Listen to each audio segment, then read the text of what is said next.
আমজনতা এখন ১ লাখের পরিবার। আমাদের সাথে থাকার জন্য আপনাদের ধন্যবাদ।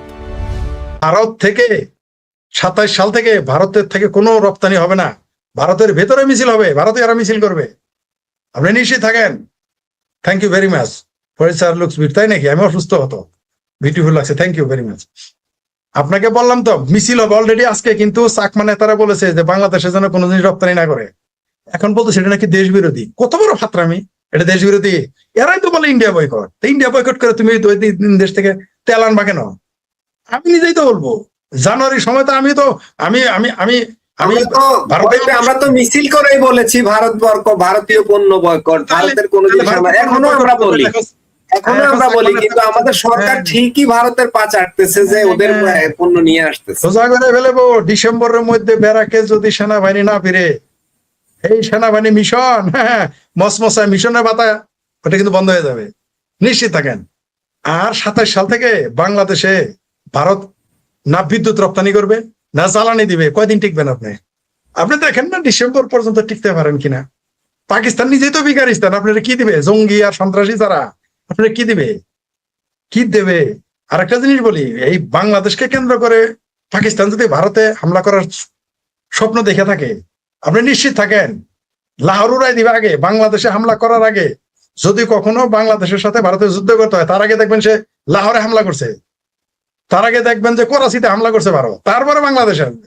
বাংলাদেশে কখনোই হামলা করবে না, আগে করবেই না, আগে পাকিস্তানকে সাইজ করবে। কারণ জানে যে এখানকার এই নাটের গুরু কারা। এই যে বাংলাদেশে যে ভাবির পোলারা, মাদ্রাসা লিল্লা করেরা, জামাত বিএনপি হেফাজত চামড়া নাই, পীর চামড়া ছাড়া পীরেরা ফালাফালি করে কেন, ওটা তো জানে পাকিস্তান। সোজা করে ফেলবে, চিন্তাই করতে পারবে না। জি, ধন্যবাদ। ফরিদ ভাই, আর একটা খুবই মজার বিষয় আছে, আমরাও শেষ দিকে চলে আসছি আলোচনা।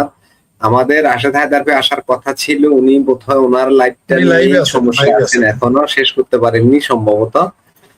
খুবই ছোট লাইভ ছিল, তারপরেও মনে হয় সেটা আরো লম্বা হয়ে গেছে। ফরিদ ভাই, খুব মজার খবর আছে, সেটা হচ্ছে হজে গিয়ে নাগরিকদের ভিক্ষা না করার নির্দেশ দিল পাকিস্তান সরকার। সরকার নির্দেশ দিয়ে দিছে, তোরা হজে যাবি, উমরায় যাবি, কিন্তু বাবারা তোরা ভিক্ষা করিস না, ওইখানে যাই আমাদের ইজ্জত চায়। এখন জানা যায় পাকিস্তানে প্রায় ৪ কোটি লোক ভিক্ষা করে তারা জীবিকা নির্বাহ। ৪ কোটি! এত সংখ্যক মানুষ কেন সেখানে ভিক্ষাবৃত্তি এবং ইন্টারন্যাশনালি তারা ভিক্ষা করে? ফরিদ ভাই, কেন এটা করে? পৃথিবীর আর কোন দেশ, এই যে উগান্ডা টুগান্ডা যেগুলো আছে, ওই যে অনেক দেশ, আমরা বলি না গালি দিনা তোর বাড়ি উগান্ডা, মানে এরকম ওইসব দেশের লোকেরা তো এইভাবে গণহারে ভিক্ষা করে না। ৪ কোটি মানুষের পেশা হচ্ছে ভিক্ষা। আর ওই দেশটাই হলো বাংলাদেশের মুসলমানদের, বিএনপি জামাত হেফাজত চামড়া নাই, পীর চামড়া ছাড়া পীর, সিংকুবামদের প্রিয় দেশ হলো পাকিস্তান। না, এই দেশটার এই করুণ অবস্থার কারণ কি ফরিদ ভাই? করুণ অবস্থা হওয়ার কারণ হচ্ছে এই সাধের ইসলামী পাকিস্তান। যেই দেশে শুধু মোল্লারা যদি ফালাফালি করে, ওই দেশের অবস্থা খারাপ হয়ে যাবে। শুধু মিলিটারি ফালাফালি করলে ওই দেশের অবস্থা খারাপ হয়ে যাবে। ওই দেশে মোল্লার মিলিটারি মিলে লাফালাফি করে, গণতন্ত্রের গ নাই। আজ পর্যন্ত পাকিস্তানের কোন সরকার 5 বছর টিকে নাই। সেনাবাহিনী প্রকাশ্য মাথাপরি করে, ওইখানে সেনা প্রধান নির্ণয় করে কে প্রেসিডেন্ট হবে, কে প্রধানমন্ত্রী হবে, কোন দল ক্ষমতায় আসবে, কোন দল ক্ষমতায় থাকবে না, কোন মৌলবি ওয়াজ করতে পারবে, কোন মৌলবি ওয়াজ করতে পারবে না, সেনাবাহিনী নির্ধারণ করে। তো সেই দেশটা কি হবে? সাদের ইসলামীবাদ, ইসলাম নাম ধুয়ে পানি খেলে যে বেকার স্থান হইতে হয়, এটা প্রমাণ। আর এই যে একজন কমেন্ট করলো, ভিক্ষা করে পাকিস্তান 4 বিলিয়ন রেমিটেন্স আনে, বিশ্বাস করতে পারেন? উনি ভুল, উনি ভুল। 44 বিলিয়ন, 4 বিলিয়ন না, 44 বিলিয়ন ইনকাম করে তারা। মানে যেই দেশের জাতীয় ন্যাশনাল, যেই দেশের ন্যাশনাল প্রফেশনাল বেগিং, সেই দেশ নিয়ে বাংলাদেশের বাঙ্গুরা ফালাফালি করে। মানে এদের খুব শখ হয়েছে পাকিস্তানের মতো ভিখারিস্তান হইতে। আর অলরেডি জামাতের নেতা তো ঘোষণাই করেছিল জাকাত আইনা খাওয়াবে ক্ষমতায় গেলে। তো এটাই হবে ভবিষ্যতে। বললামই তো, জানুয়ারি থেকে খেলা দেখতে পারবো। এই যে 2000 সালে আমাদের এই সেক্টরে আমাদের কর্মসংস্থান বাড়বে আগামীতে, এরকম মনে হচ্ছে আপনার? ভিসাই তো পাবেন না আপনি। যেই দেশে আল কাদার নেটওয়ার্ক আছে বলে ভিসা দিবে আপনাকে, আপনাকে তো কেউ ভিসাই দিবে না। যাবেন কিভাবে? চাইতে পারলেন না তো। এই বললাম তো, রোহিঙ্গাদের জায়গা দিয়েছিল না বাংলাদেশ, 12 লক্ষ 14 লক্ষ। এখন বাংলাদেশিদের রোহিঙ্গা হয়ে ভারতে গিয়ে থাকতে হবে, অলরেডি তো 1 কোটি থাকে। এই দেশের এই ফাত্রারা, এই বিএনপি জামাতের মতো ফাত্রারা বাইরে চাপা মারে, 1 কোটি থেকে 1.5 কোটি লোক ভারতে এখনো কামলা দিয়ে খায়, কামের বান্দিগিরি করে খায়, দিন মজুরি করে খায় বাংলাদেশের লোক। আর 1 কোটি লোক সীমান্তে চোরাকার বাড়ি করে খায়। এই 2 কোটি মানুষ বাংলাদেশের উপরে নির্ভরই করে না, ভারতের অর্থনীতির সাথে তাদের সম্পর্ক। এইটা যখন বন্ধ হয়ে যাবে 2 কোটি কই যাবে? বললামই তো, ভারত শুধু বলবে যে আমরা বাংলাদেশের সম্পর্ক শেষ করলাম, আমরা বাংলাদেশের সাথে তোর সাথে আর জামও চলবো না। দেখেন কি ঘটে, দেখেন কি ঘটে বাংলাদেশে। না খেয়ে মারা যাবে এই দেশের মানুষ, পালে পালে দলে দলে। ফরিদ ভাই, ফাইনালে এটা বুঝলাম যে আমাদের স্মার্ট কূটনীতি যেটা, সেটা কবলে পড়ে চাণক্য নীতি একেবারে পিষে গেছে নাকি? নাই দেশ হলো বুট কালাই, নাই দেশ হলো বুট কালাই সন্দেশ, চাণক্য নীতি পিছিয়ে পড়েছে। আর আমার সমাজে আকল আছে নাকি যারা সরকার চালায়? আমি তো কিছুই না, আমি নইছি চাণক্য না। আমাদের ফরিদ ভাই খুবই জনপ্রিয় এই সংবাদ পত্র, মেইন স্ট্রিম মিডিয়া, তারা যখন এটা বলেছে, তাহলে তো এটাকে আপনি কি বলেন? আমাদের এটা এখন আপনি তলে পড়ে যদি চিমটি মারেন আর কোন আমি জিতছি, আপনি তলে পড়ে পাছার দলেন, পাছার বুঝলেন তো, কুস্তা কুস্তি জাতি, তলে পড়ে যদি আমার চিমটি মারে এখন আমি জিতছি। তলে পড়ছিলাম, ফরিদ আমারে যাইতে আমারে বদবায়ু ত্যাগ করাইছে, তাতে কি? আমি তো ফরিদের তলে থেকে চিমটি মারছিলাম। এরকম জেতা যদি আপনি জিতেন, আপনার আমি ঠকাবো কিভাবে? যেমন ইরানকে তামা করে ফেলছে বাংলাদেশের বামপন্থীরা, আর বাংলাদেশের বাঙ্গুরা তো ইরানের জিতাই দিছে। দেখেন, এরকম জিতাই দিলে তো আপনি ঠকাইতে পারবো না। তো ওই যে বললাম, বাংলাদেশের কখনো খুব শনি আছে, কারণ নিরীহ হইলেও ভারতের একটা সীমা আছে ধৈর্যের। ভারতের চাণক্য নীতির সব বুঝে বাংলাদেশ সবাই মিলে। এরা বুঝতেছে না এখনো যে আওয়ামী লীগ আগস্ট মাসে সবচেয়ে জনপ্রিয় একটা দল, 2024 আগস্ট মাসে, আর এই 2026 আগস্ট মাসে বাংলাদেশের সবচেয়ে জনপ্রিয় দল এখন আওয়ামী লীগ। মাত্র 2 বছরে কাদের চাণক্য নীতিতে হয়েছে, আকল আছে। আর এই 4 মাসে বিএনপি চামড়া খুলে নিয়ে গেছে। ভারত এটাকে জানেই না, তারা অনেক কিছু আছে সমাজের ইশারা কাফি বুঝেন।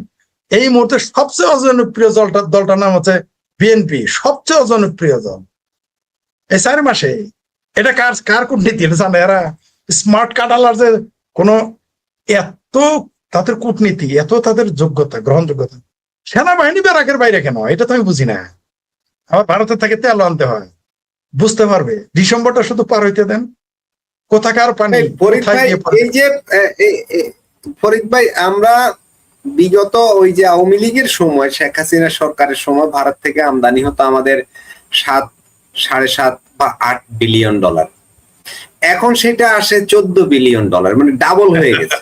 মানে আগে বলা হতো বাংলাদেশ ভারতের বাজার, এখন বাংলাদেশ তো ভারতের বাজার না, বাংলাদেশের তো এখন মানে ভারতের বাজারে সয়লাভ হয়ে গেছে আরো বেশি। এখন ভারত বিরোধিতা, মানে ওই যে বলছেন চাণক্য নীতি, ওদের বিরোধিতা করতে করতে, বর্জন করতে করতে, সেটা দেখি বন্যা স্রোতের মতো আমাদের আরো তলিয়ে দিচ্ছে। আরো ঘটবে। ডিসেম্বরটা আসতে দেন, ডিসেম্বর আসতে আসতেই এই যে স্মার্ট কার্ডারদের, স্মার্ট কূটনীতি যাদের আছে, এদের দেখেন দৈন্যশো থাকে কিনা, আর কার্ডের ক থাকে কিনা, দেখতে পারবেন এদের পরিণতি কি হয়। 2027 সাল বাংলাদেশ অনেক কিছু ঘটবে, অনেক অনেক কিছু, যা কেউ কল্পনাই করতে পারতেছে না। খোদা আওয়ামী লীগ কল্পনা করতে পারতেছে না বাংলাদেশে কি ঘটবে। বললাম তো আপনাকে, কালকে যদি শুধু জ্বালানি তেল দেওয়া বন্ধ করে দেয়, আর কারেন্ট আদানিকে যদি বলে, আদানি গ্রুপকে বলে তেল কারেন্টার দেওয়া যাবে না, আর জ্বালানি দিল না। আচ্ছা, আপনি কল্পনা করেন তো, সরকার আপনি সরকার, এখন তেল গ্যাস দিতেছে, তাই দেশ চলে না। 12 ঘন্টা বিদ্যুৎ থাকে না, 10 ঘন্টা থাকে না, 8 ঘন্টা থাকে না। তখন কি জ্যোৎস্নার আলোতে, নাকি ওই যে মৌলবীদের পানি পরাতে ফু দিয়ে রাতের বেলা আলো জ্বালাবে? দেখবেন না খেলাটা, দেখতে পারবেন। ভারতের বদান্যতা, ভারতের উদারতা, ভারতের সহনশীলতা, ভারতের কূটনীতি, ভারতের সৌহার্দ্য, ভারতের বন্ধুত্ব, ভারতের এই সকল সৌজন্যতাকে তারা মনে করতেছে ভারতের দুর্বলতা। দেখতে পারবেন জানুয়ারিতে দেখতে পারবেন কোথাকার পানি কোথায় যায়, এরা বুঝতে পারবে। পাকিস্তান, বললামই তো, পাকিস্তানকে একটা গুলি করা ছাড়া, একটা bullet, without a bullet Pakistan becomes বেগারিস্তান। ভারত তো বানায় ফেলছে, এটাকে বলে চাণক্য নীতি। আর যেদিন ভারত চাণক্য নীতি চালাবে, তারেক রহমানের আকল আছে ওটা বোঝা। জামাতের আকল আছে ওইটা বোঝার, ভাবির পোলাদের আকল নাই, বুঝতে পারবে এরা। আরে ভাই, আমি যে কথাটা বললাম, শুধু ভারত কালকে ঘোষণা করবে আমার এই কথাটা মেনে, যে আমরা বাংলাদেশে কোনো চাউল খাদ্যদ্রব্য রপ্তানি করবো না, মানে ঘোষণা দিতেও দেবো না, অমুক মাস থেকে বন্ধ করবে। দেখেন না বাংলাদেশে কি করে, আবার বললাম, আর কিছুই করার দরকার নাই ভারতে। এনাফ। এই সরকার 3 মাসের 90 ডেজের মধ্যে পড়ে যাবে এই সরকার। কেন যুদ্ধ করতে হবে? ভারতের কপাল ভালো যে এইরকম একটা বেকুব সরকার ক্ষমতায় আছে বাংলাদেশে। আর এই বেকুব সরকার, এই মুসলেকা হবুচন্দ্র রাজার গবুচন্দ্র মন্ত্রীর সরকারের কপাল ভালো যে ভারতের মতো একটা নিরীহ প্রতিবেশী পাইছে, নইলে এতক্ষণ দেখতেন কি করে ফেলতেন। তবে নিরীহ নিরীহ যে বললেন, এই যে আমি যেটা বললাম একটু আগে, যে বাণিজ্য ওরা তো অলরেডি বাংলাদেশে ডাবল করে ফেলেছে। বাংলাদেশের বাণিজ্য আগে যেটা ছিল সেটা আরো কমে ছোট হয়ে গেছে। সব মিলিয়ে আমরা কি লাভবান হলাম? আমরা কোথায়? আমাদের তো আরো বিশাল ভারতের তো এখন লাভ বেশি, কারণ আগে দিতে হয়েছে বাংলাদেশকে কম আর বেশি, সুবিধা দিতে হয়েছে, এখন কিছুই দিতে হয় না, এখন সে সুবিধা নিতেছে। কিন্তু কয়েকদিন পরে এটাও রাখবে না তারা, জাস্ট আমি বললাম তো, আপনি দেখতে পারবেন অনেক কিছু আছে, চাইলেও বলা যায় না, দেখতে পারবেন কি কি ঘটে। তো বাংলাদেশ যে এই মুসলেখা সরকার, এই হবুচন্দ্র রাজার গবুচন্দ্র মন্ত্রী রাজা শুরু করছে, আর তার ছেলাবেলারা এই সরকারি দল বিরোধী দল, আওয়ামী লীগ ভার্সেস অল, মানে এরা এখন মনে করতেছে কি যে এরাও বোধহয় আওয়ামী লীগের কর্মী, যা ইচ্ছা তাই বলবো, যা ইচ্ছা তাই করবো, কিছু হবে না। কিন্তু আপনি ডিসেম্বর আসতে দেন, দেখতে পারবেন কি কি ঘটে। একে দিব্য চোখে না, তখন স্বচক্ষে দেখবেন কি কি ঘটে বাংলাদেশে। 27 সালে এই সরকার থাকতেছে না, এটা আপনি লিখে রাখেন, এই সরকার 27 সালে থাকবে না। আরে পৃথিবীর কোন শক্তি এই সরকারকে টিকিয়ে রাখতে পারবেন, কোন শক্তি না, পারবেন না। আপনি লিখে রাখেন, এই সরকার থাকছেন। আওয়ামী লীগ ক্ষমতা আসতেছে কিনা তা আমি বললাম না, কিন্তু 27 সালে এই মুসলেখা সরকার হবুচন্দ্র মন্ত্রীর গবুচন্দ্র রাজার হবুচন্দ্র মন্ত্রীর ক্যাবিনেট থাকতেছে না 27 সালে, এটা আপনি নিশ্চিত থাকেন। এই ভাবির পোলার এমপি থাকতেছে না, জামাতের এমপি গিরি চলবে না, এদেশে টিকবে না, দেখতে পারবেন। জি ধন্যবাদ। জি ফরিদ ভাই, আমরাও শেষ করব, আমাদের লাইভও শেষ পর্যায়ে চলে আসছে। আপনি সময় দিয়েছেন, আপনার প্রতি অনেক কৃতজ্ঞতা, এবং অনেক দর্শক যারা এতক্ষণ আমাদের দেখছিলেন, লাইক কমেন্ট শেয়ার করেছেন এবং সাবস্ক্রাইব করেছেন, আপনাদের প্রতি অনেক প্রীতি ও ভালোবাসা। দর্শক, আজ এখানে শেষ করব, দেখা হবে পরবর্তী লাইভে। সে পর্যন্ত সবাই ভালো থাকুন, সুস্থ থাকুন এবং নিরাপদে থাকুন। ধন্যবাদ সবাই।